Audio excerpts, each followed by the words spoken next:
The Last Turtle, Zero, Zen, and the Culmination of Faith by Jim Reddell. Chapter 2. Zero and the Structure of Faith. Because it's all zero. Faith is often spoken of as if it were a possession, something one has or does not have, something that can be strengthened, weakened, or lost. But if we are to understand faith in a way that is consistent with the Zen tradition, and in particular with the teachings of the Zen master Joshu Sasaki, we must shift our perspective.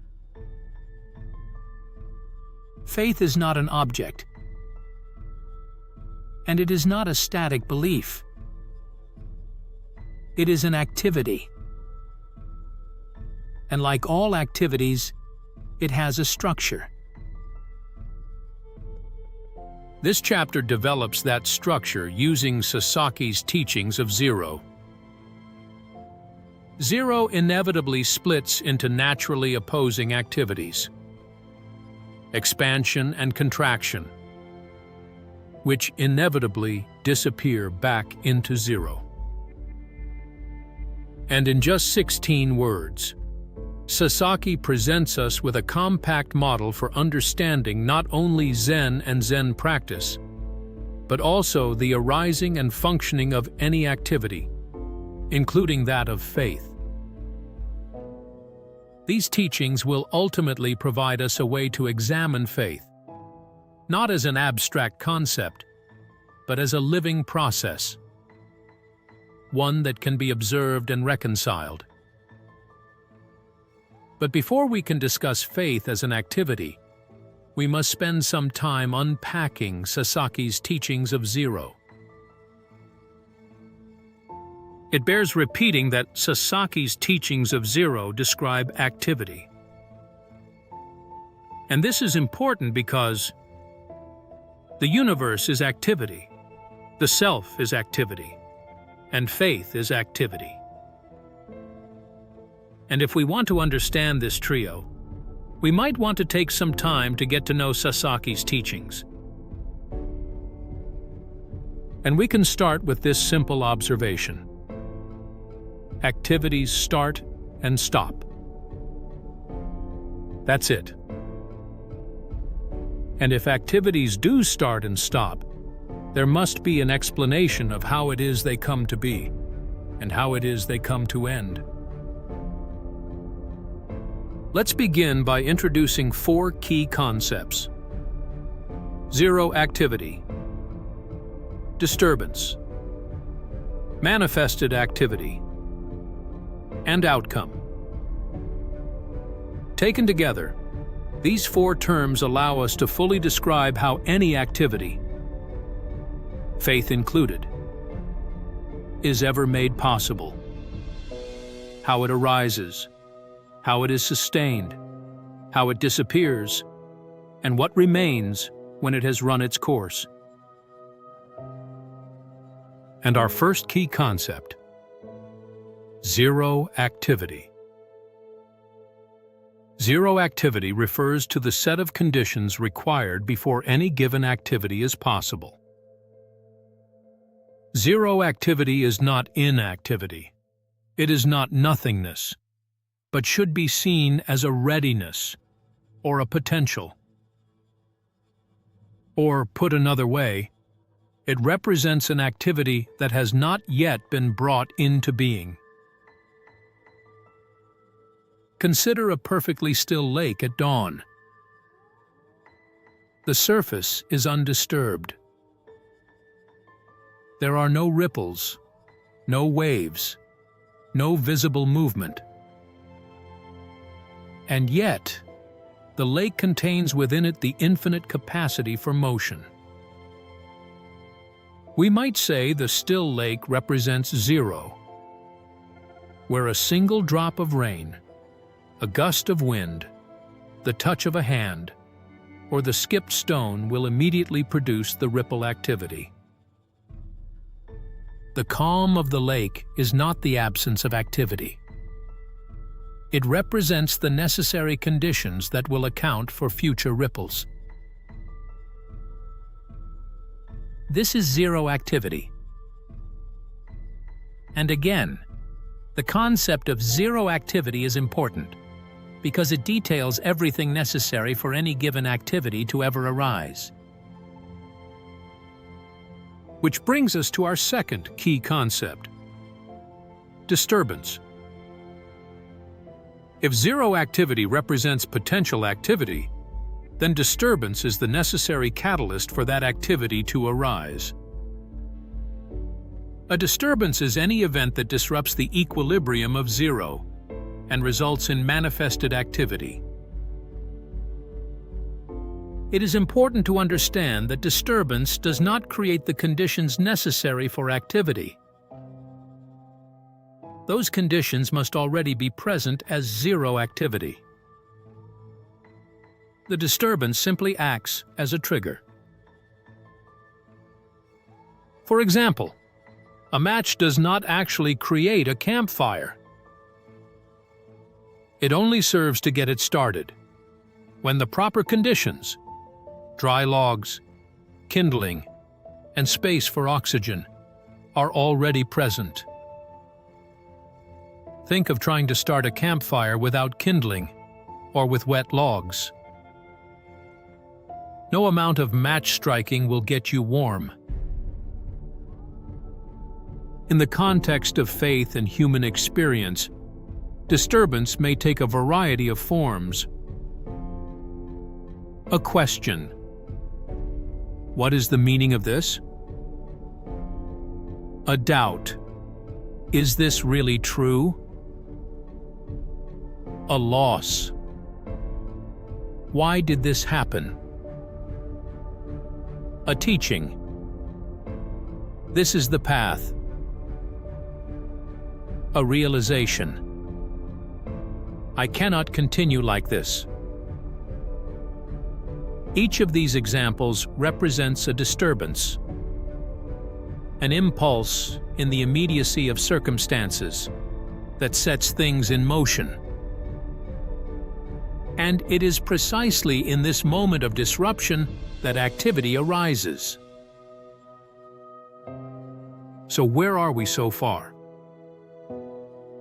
Without zero activity, the necessary conditions, there is no possibility of activity. And even with the necessary conditions, without a disturbance, there is also no possibility of activity.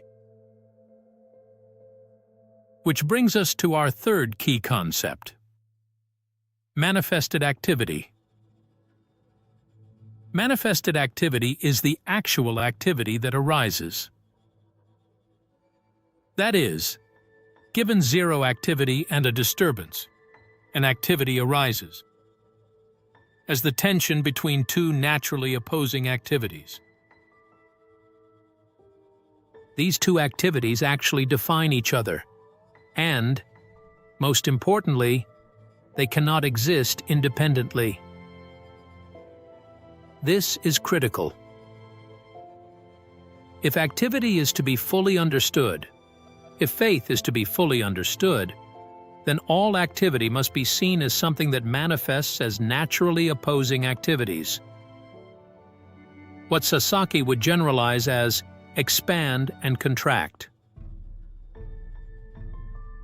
And, in line with the teachings of zero, the opposing activities that arise from zero activity do not persist indefinitely. They interact to produce the manifested activity, and they inevitably disappear back into the zero activity. This is not a failure of the activity. It is its completion. It explains how every activity that arises, without exception, inevitably ends. So, every manifested activity, faith included, has the same life cycle. It arises from the zero activity when triggered by a disturbance. It expresses itself through the interaction of two naturally opposing activities. It inevitably disappears when those opposing activities cancel. Which brings us to the final concept of our activity structure: outcome. An outcome is the product of a given activity, the observable result that remains when the opposing activities inevitably cancel. Outcomes are what typically linger: a decision, a belief, a realization, or a change in behavior. But from the perspective of the teachings of Zero, outcomes are not the essence of the activity. They are its residue. They are what remains after the activity has completed its cycle. For example, an outcome of a campfire is the ash, which ultimately creates the conditions for yet another campfire. So, as one of my teachers was fond of saying, a little difficult, a bit technical. But with this structure now in place, we can better reconcile the notion of faith. So, if faith is an activity, then what exactly is going on? Recall our definition of faith. Faith is the activity of assigning authority in the face of uncertainty, enabling movement where certainty is otherwise unavailable.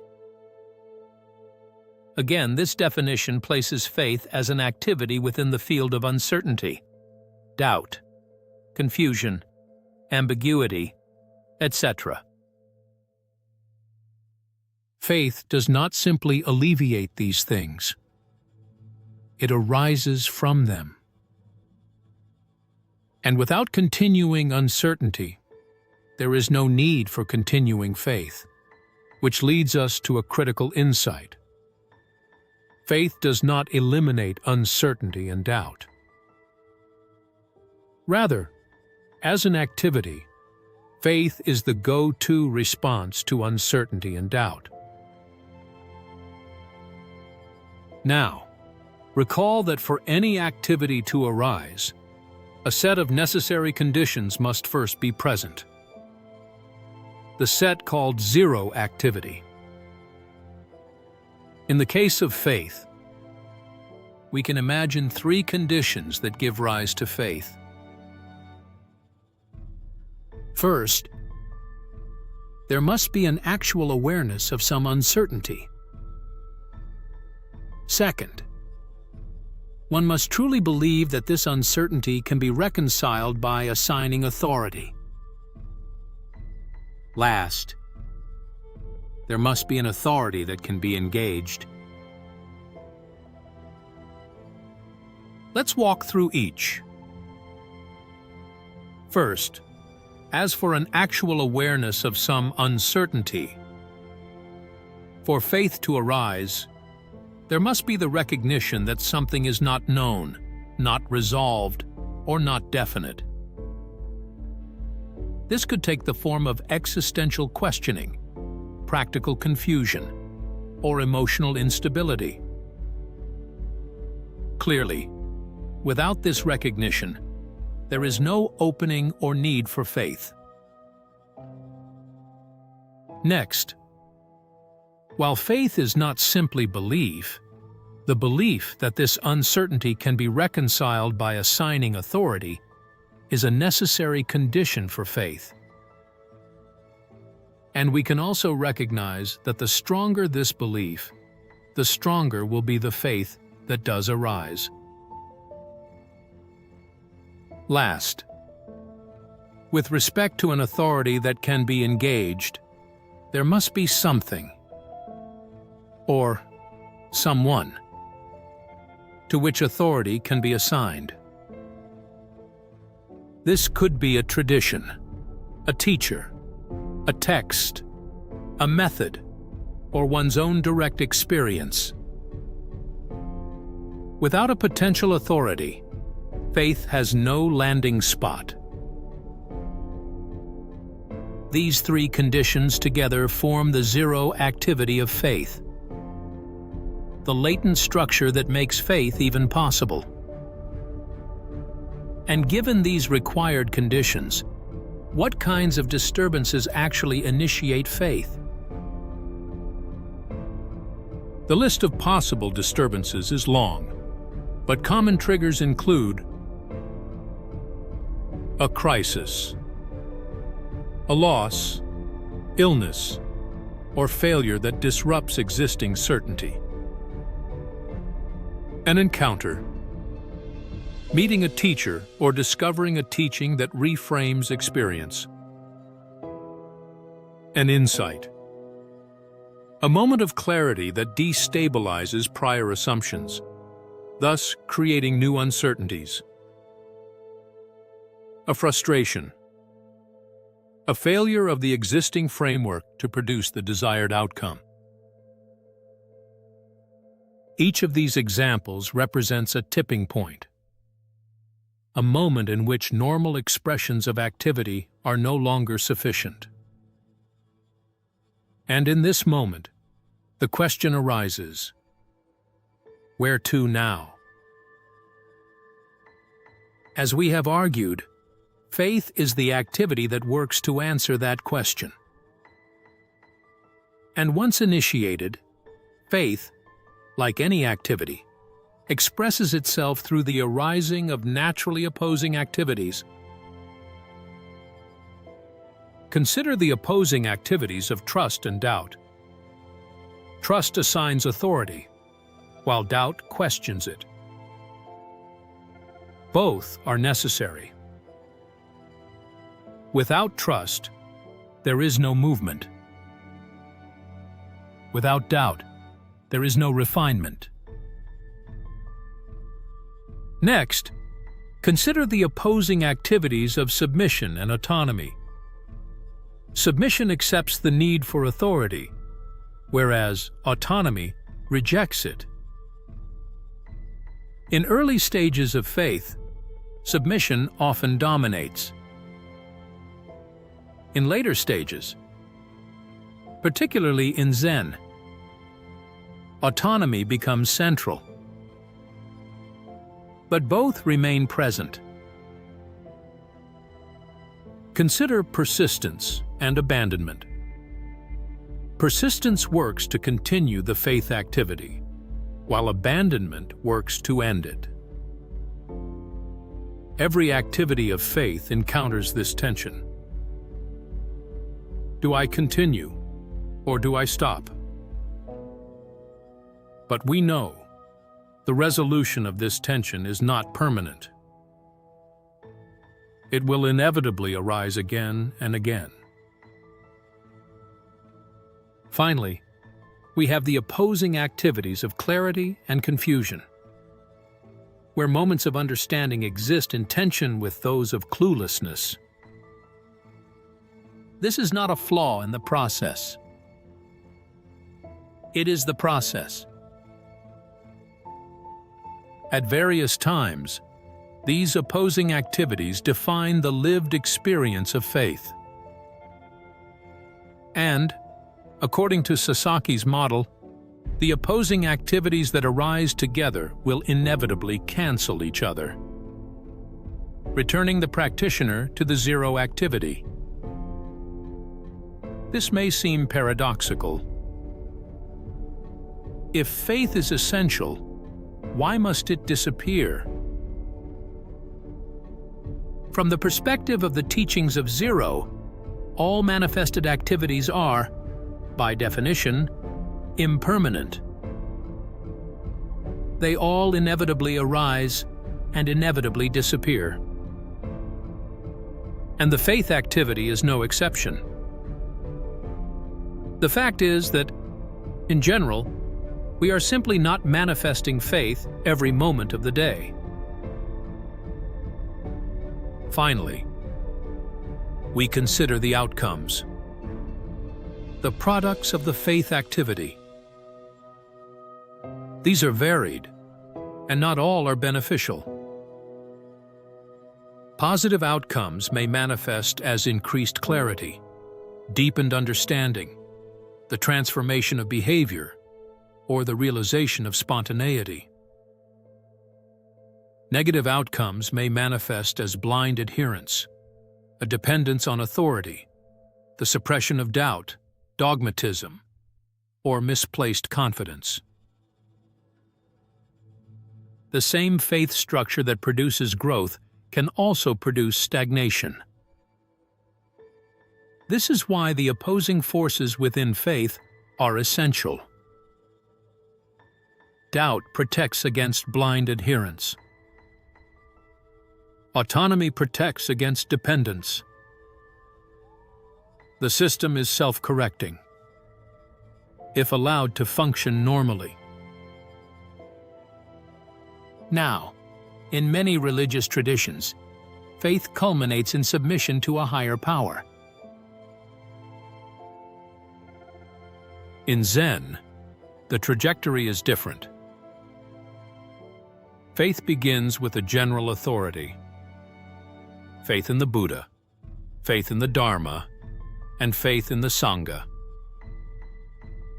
It may then narrow to a specific authority, a specific lineage, a particular teacher, or a defined practice. But ultimately, it turns inward. Faith in one's own capability to see clearly, or faith in one's own ability to reason. This progression is fairly predictable. It follows from the recognition that, as activities, the structures of faith were always provisional. They were necessary. They were functional. But they were never permanent. In the language of the teachings of Zero, the assigning of authority as faith is activity, one that inevitably arises, manifests, and just as inevitably disappears. So, we are now in a position to see the full structure of faith as reflected in the teachings of Zero.